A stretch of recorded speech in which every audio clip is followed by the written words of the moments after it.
All right. Good morning, everybody.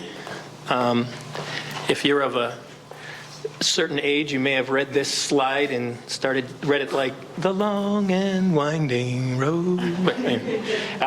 So we're going to try to pinch hit for Kim and talk a little bit about what the steps you need to take prior to submitting your proposal, and how much time and effort goes into that to make sure here, at least at JPL, that we turn in the right proposals. So what Kim wanted us to share was kind of a notional schedule for the upcoming New Frontiers 5. So we're in November 2019. The target AO is, I think, around Q3 or Q4 of 2022. Fiscal Q3. Correct. Thank you. FY. So that's fiscal Q1, fiscal year 2023. That's calendar year. That's correct. All right. We'll get it clear. No, that's fine. I'm kind of using. Right. Yeah. I wanted to be right. That's right. Okay. Sorry. That's okay. It's notion. Notion. That's right. So we had talked about. Someone had mentioned that JPL kind of has this river concept, or concept of all these concepts kind of floating in our river that we have on hand that we're thinking about maybe turning into proposals. And so they kind of sit in this river, and then when AOs are announced, when they're going to be released, we start thinking about advancing these, through our river. Some may turn off on a certain tributary to come back later, or others may continue forward in our process. So one of the first things that we normally do, that the program office usually does, is for about a year, they'll start re-looking at these concepts that are in the river. And they'll get a small group of folks to start ideating on these concepts and seeing where they're at since we last looked at them.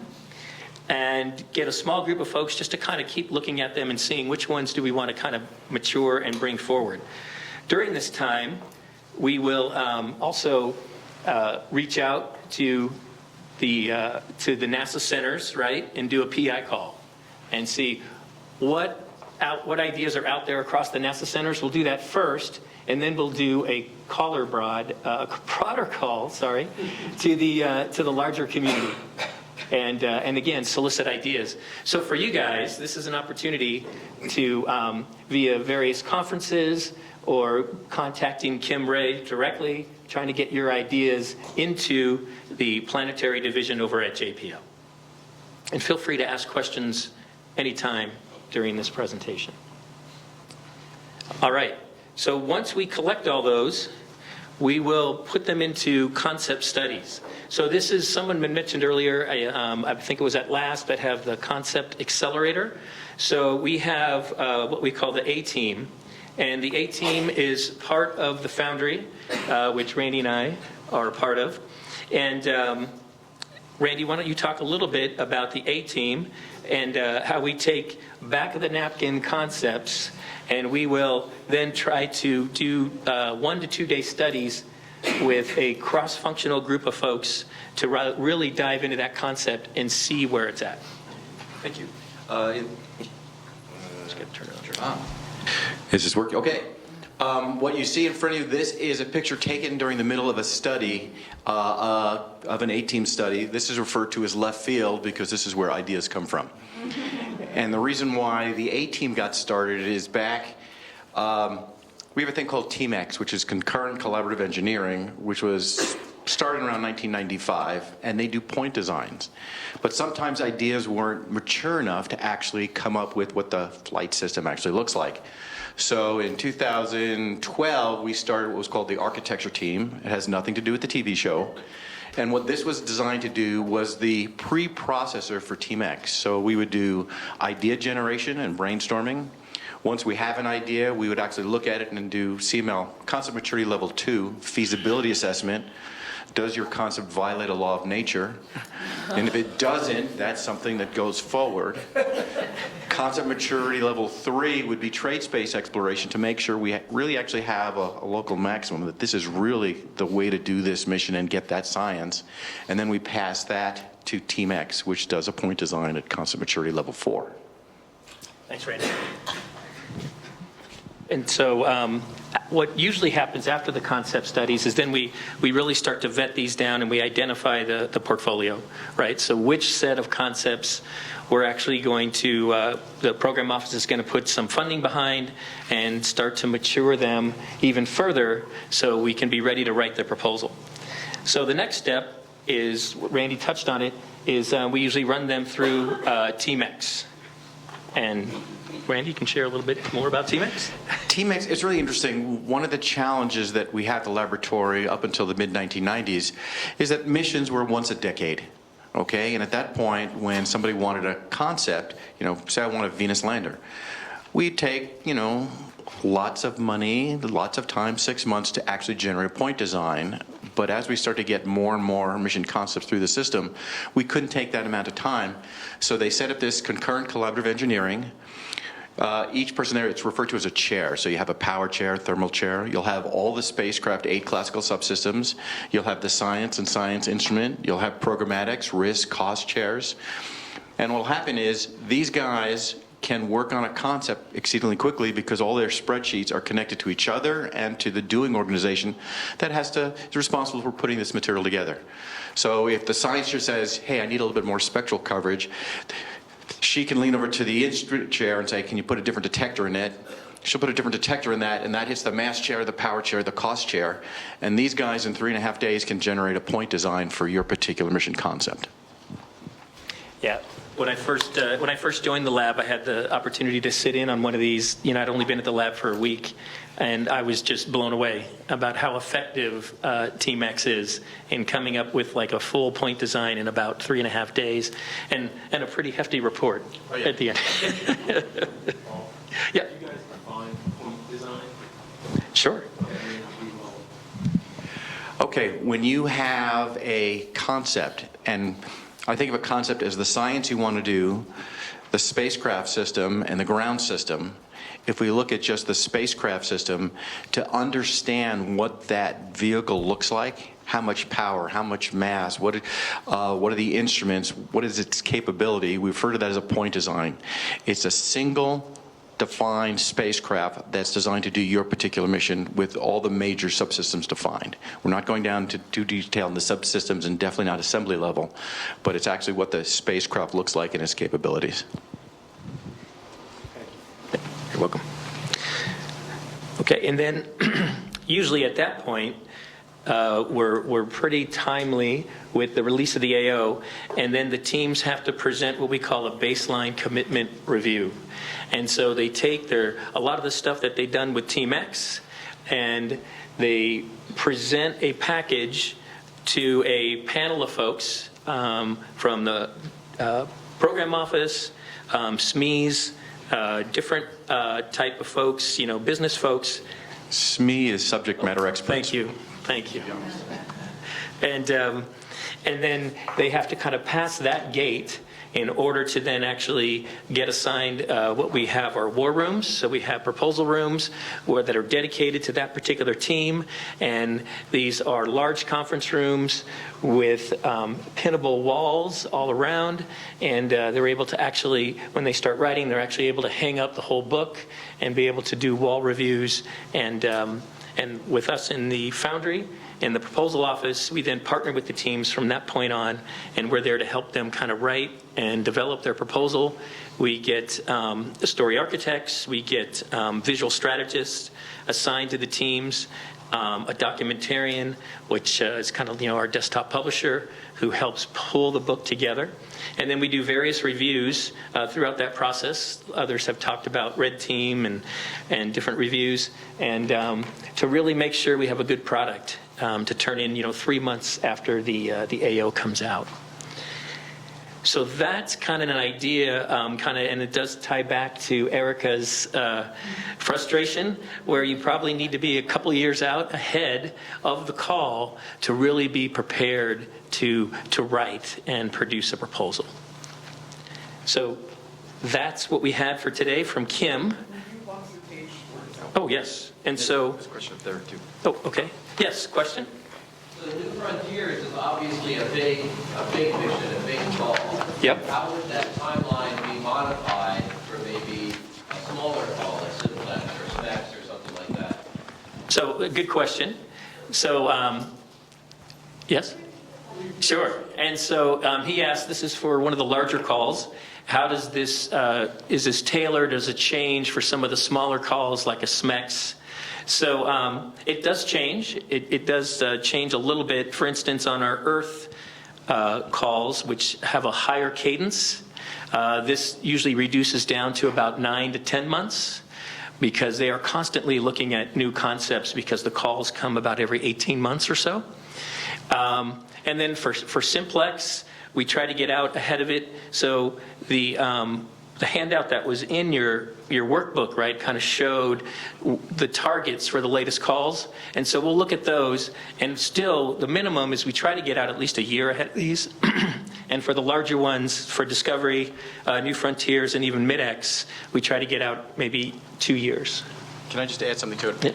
One quick thing is, regardless of the size of your mission, whether you're a $120 million Earth Science mission or a $950 million New Frontiers, you still have a spacecraft you have to design and all the different subsystems, so it doesn't really decrease that much. Yeah. Oh, yeah. Just a quick question. Could you briefly talk about the proposal process, like the different reviews that you go through when actually putting the document together? I know that that's kind of a loaded question, but just kind of an overview of what the process looks like. Sure. So we have a couple of roles on our proposal teams. So we assign a capture lead to kind of walk side by side with the PI. And the capture lead's role is to kind of look at the strategy and the probability of win and try to make sure that partnerships, cost, the story, the risks and things all kind of make sense and hang together throughout the proposal.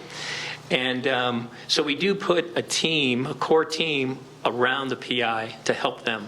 Project manager, lead systems engineer, a cost engineer, a documentarian, and then, as we mentioned earlier, the story folks and the graphics folks. And then we have a series of reviews that the teams go through to give them feedback. And we do try to remind the teams that the reviews are not for the reviewers, they're for the team, and that we're here to help.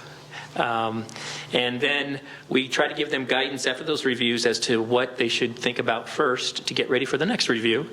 And so we do a couple of large reviews during the process, and then we have folks even around to help them with Nspires to make sure that they, get their institutional review done, and that they push all the right buttons, fill out all that paperwork on Nspires before they submit. I just want to say one other thing to that. One of the things that's important to note about reviews, as Paul said, they're really for the team, they're not for the review board that's reviewing it. It is so important that you do not delay reviews. So if you have a 3-month time to build something, if you have a choice of doing 3 reviews, 1 every month, or 2 reviews, 1 every month and a half, you are so much better if you do it once a month, because it's how many iterations you go through. It's not trying to come up with the perfect one the first time through. Yeah, and the other thing we try to tell folks is, we're just here to make something greater.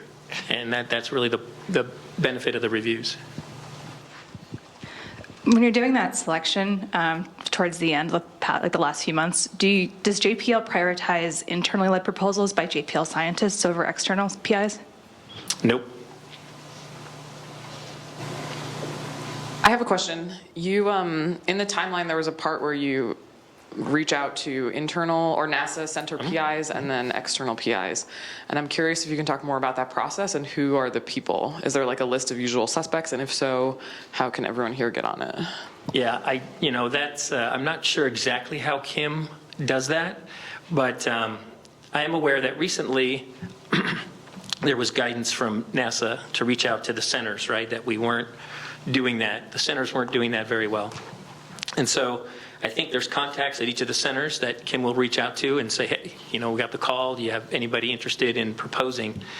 And then the broader call, I think he just puts out to folks on his contact list. He lets folks know at conferences, that we're doing a call, and if you have any ideas, to submit them.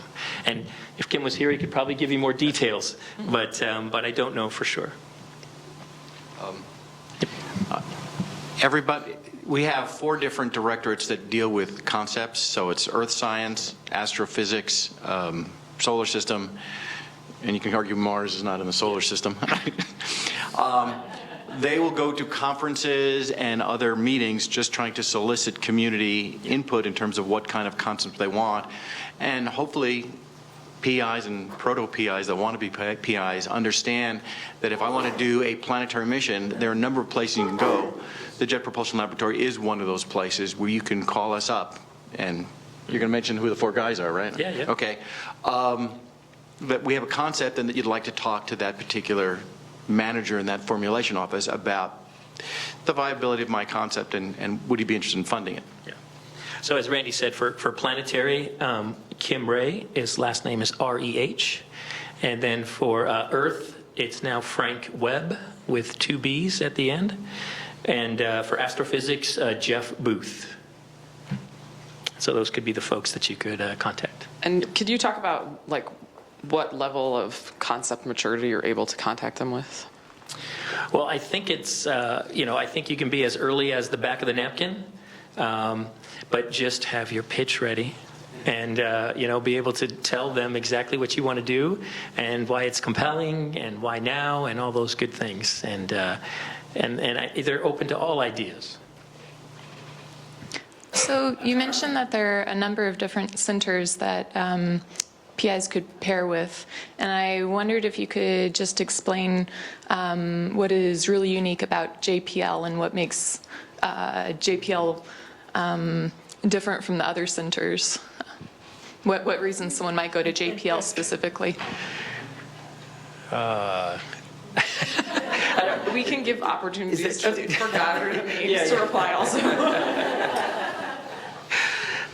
Well, I think, I've been at the lab for 5 years, and what I've seen is just really good support for a PI that decides to partner with us.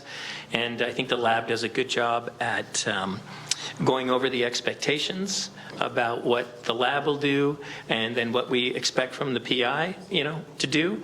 And I think it's a good partnership to help mature your idea. And even if you don't make it all the way through, JPL does, provide funding to continue to mature your idea if they think it's maybe just not ready for this call, but they do want to off-ramp you to do more things, to kind of mature it a little bit more. Thanks.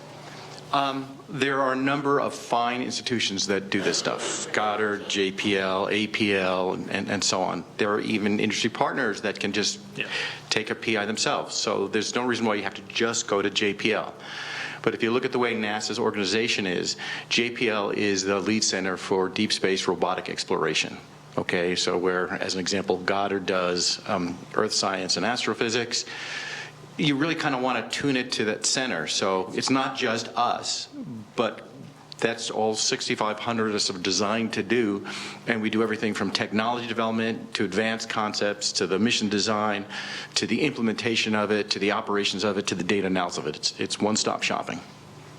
I was just going to add, so having been a PI recently at JPL, that if JPL or one of the other centers has a particular technology that's very useful for you. So he was talking about robotics, like my mission uses a very unusual rappelling robot to rappel down into my moon cave. So like JPL was the only one that had that, and then if you have a certain kind of instrument or detector, and a good way to do that is to see what missions are already flying and where they're running through and then where those technologies come from. If, say, you're trying to do something almost exactly like OSIRIS-REx, then you should go look at where all of those component pieces come from.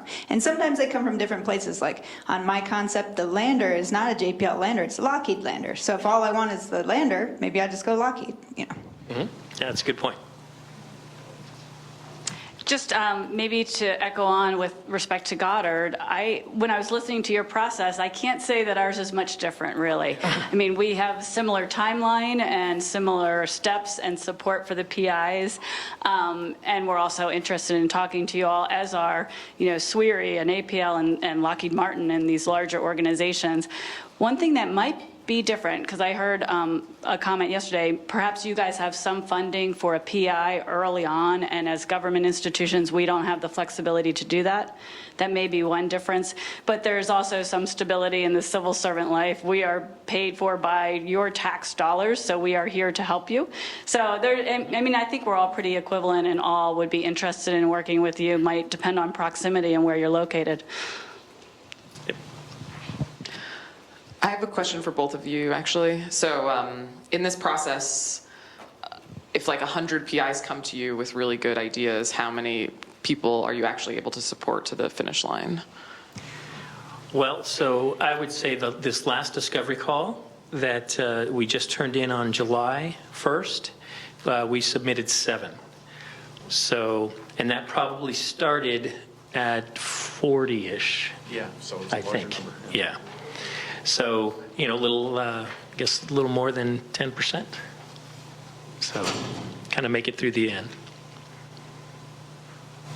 For people that have been through this process, or even maybe you guys can answer this, I'm curious, if you have an idea, is it recommended to sort of reach out to everybody at the same time and be like, oh, is this a good fit?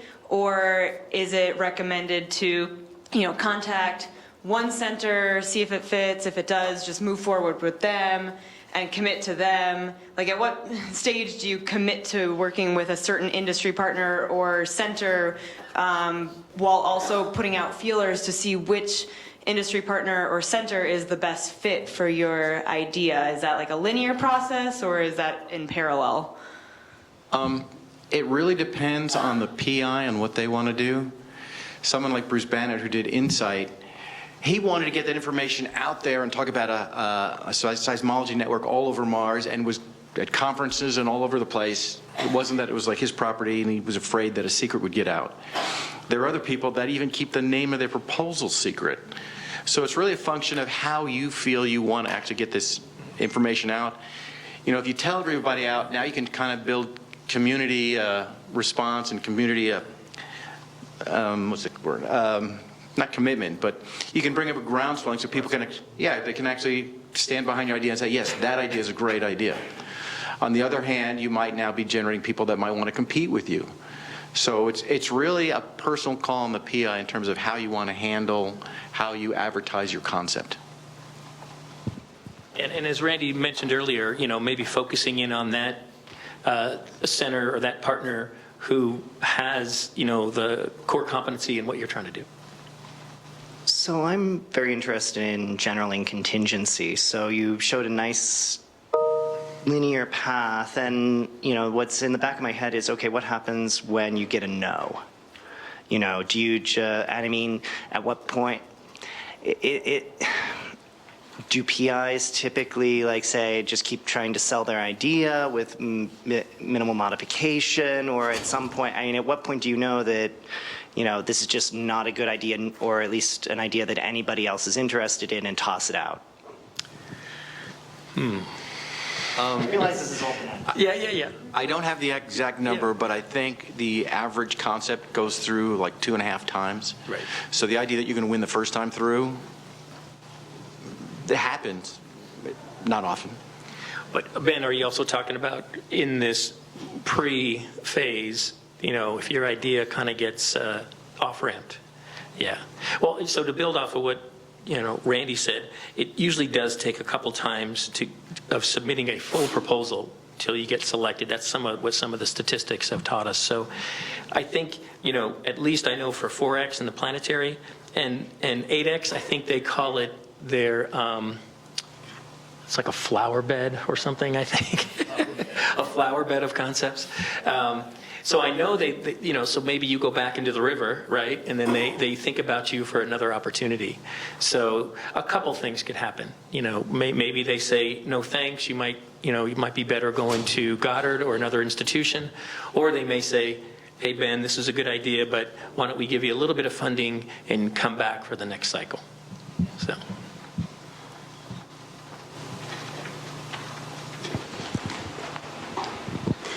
So I'm looking at the workbook, Yep. and I'm wondering, we talked about building science team, but we didn't talk a lot about in terms of in building the team in relationship to the proposal cycle. When? So when you actually kind of start getting your team together? Yeah. So let me see if I can go back. Oops, let me go back here.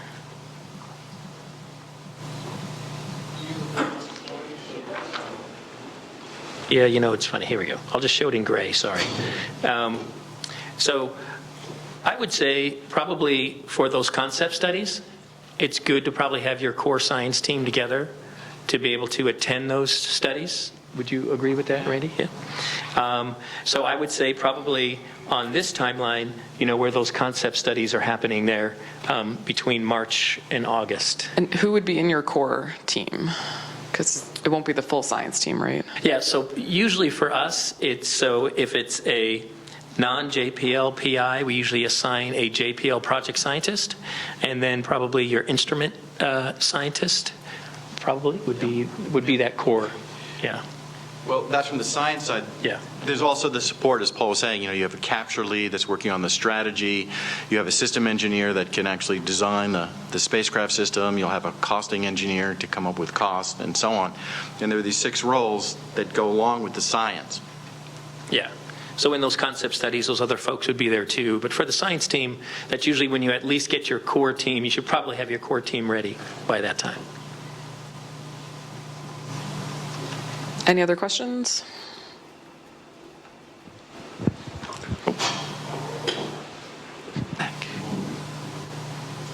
Thinking of exactly how to formulate this question. So Ali asked a little bit about sort of going to 2 different institutions in parallel. Sort of this, and I'm sorry, I don't know the gentleman's name down there who was asking about what if you get told no? Mm-hmm. And so, Ben, thank you. And so I guess I'm wondering, hoping for a little more clarity about that. So if you've gotten to the point where you're, say, past the A team and maybe at getting close to the TMEX studies, mm-hmm. Would JPL consider it disingenuous if you were still talking to other institutions at that point? Or, you know, at what point does JPL consider that you should be committed to them? Because there is this, you know, there's your interest as the PI versus Sure. JPL's interest. I saw a big smile from Mike. Mike, you want to chime in on this? No, not really. Well, It's a controversial topic, I'd say. Yeah, I mean, there's a commitment you're making, okay? Because you're asking an institute, whether it's Goddard or APL, whoever, to invest some internal funding to mature your concept. And once you start doing that, if there's a no, you're now starting to go a little bit late down the stream to start changing partners. I guess you can always keep a couple going, but you're putting a number of people on a hook and a number of limited resources. You're taking that out of play. Exactly. So I'm asking, at what point is that, should you not be doing that anymore? I mean, at some point, at the early idea stage, I think it's, Yeah. you know, you say you want to go to the institution that has the resources that you need, but you might not even know what resources institutions have until you talk to each one. So at some point, you have to talk to multiple. Sure. And one of the challenges you're going to run into is you may have a great concept, say it's a Venus concept. You don't know if we already have a Venus concept with another PI and another proposal. So there's a matchmaking that's going on. Yeah, yeah. So this happens a lot. It's a tough call. It's not because I'll just be honest with you, it's not because the thought crosses our mind, but we're not trying to keep you with us so you don't go somewhere else. But the process you see here, which is very similar to ours, there are points where you have to say no. And you know ahead of time when those are for the most part, but sometimes it's early on, and then there's an opportunity to go to other places. And this happens, if you're wondering. And the troubling part about this, not troubling, it's just part of the way the business goes. You're trying to look out for yourself and your concept to some degree. Some of the concepts we're doing are internal anyway, so you're kind of competing with that. We try to treat them all, the same, and I know JPL does too. But there is a problem where you're committed, we're spending a lot of money on something, we get to the point where we might say, no, we're pretty far in, you haven't gone another place. It is hard for us to deal with a team like that. It is then also pedaling to another place because I'm spending so much money on it. I only have so many things to do. I've already said no to a lot of other people early on. So I don't think there's a good answer to this. It is part of the strategy you have to decide on. And we have limited resources, as so does JPL. And in fact, sometimes when this happens, we have a discussion about it afterwards because it happens sometimes. But you can help yourself by making sure you look at all the options. It mostly helps you early, and if you do it too long, it mostly hurts you because we have to make commitments and we're trying to partner with you. We want to be co-conspirators, and it hurts that ability for us to spend a lot of money if we're still worried so much about. On the other hand, it's your right to do that if it's your concept to some degree. So there's no good answer to this. But that, as a PI, you have to navigate. But we're not. I mean, you could talk to us. I mean, we're approachable people. These are not questions you can actually ask us that at the time in the middle of it. This is not something that doesn't get asked. You say, listen, I'm considering talking to so-and-so. Tell us. And sometimes we have these conversations between the centers in the middle of a competition about this. It just has to happen sometimes. So look out yourself, but also be know that we have our own struggles too. Is that a good way to say it? Yeah, that was perfect. I would say in general, just be transparent. Don't be a jerk. And when people start spending money on you, that's when you have to be delicate about it. See, the industry's another wrinkle. We have even less money. I know it sounds wrong, but that's true. Civil space is not, of all the big industrial partners, civil space is not a big part of our bottom line, any of ours. And I don't know if any of my industrial brothers and sisters are here, but I'm expecting they would give you the same answer. So in that case, you need to worry about your reputation. If you show up to if you're talking to two companies, it's like dating two people at once. You can do it if you're really, really good, and no one's that good. That's right. If they start spending money, that's when you need to be. Yes, and keep in mind, even though if I'm not charging you, I'm spending resources because at some point someone's got to pay for my time. Okay, but it's okay to say, hey, I'm shopping around. If you're a good fit, what do you think about? All of us do team. I use the term competimates. So we do compete. We are friendly. People move back and forth. But you also need to worry about your reputation, right? And so, again, being honest, being open. If you're out shopping around and seeing if it's a good fit, say that. It's not a big deal. But once you start getting to the point of signing NDAs, non-disclosure agreements, meaning, you're going to show us something, we're going to show you something, and it's not just my company, but everybody does it. At that point, you're kind of committed. But again, if you're honest and saying, hey, I don't know if this is a good fit, you have some interesting technology, so does company X, we've partnered, like I said, we partner, we compete. Again, it's honesty, being clever, and doing it in enough time to think of a plan. It's always dangerous to rush.